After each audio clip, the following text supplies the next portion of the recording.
totoo lang pagkakauka, personal, hindi love others. So, paano nyo po makikita ang sarili ko? Ganon din po yung pagpapakita niyo sa mga at papakita po natin nyo sa pamamagitan ko ng trabaho. Ang dali pong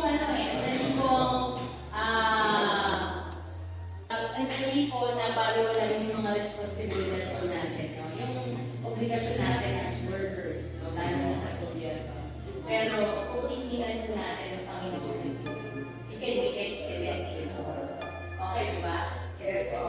Sige po. Sige po tayo manalangin. Let's bow down our heads and pray. Heavenly Father, O God, we thank you, Lord.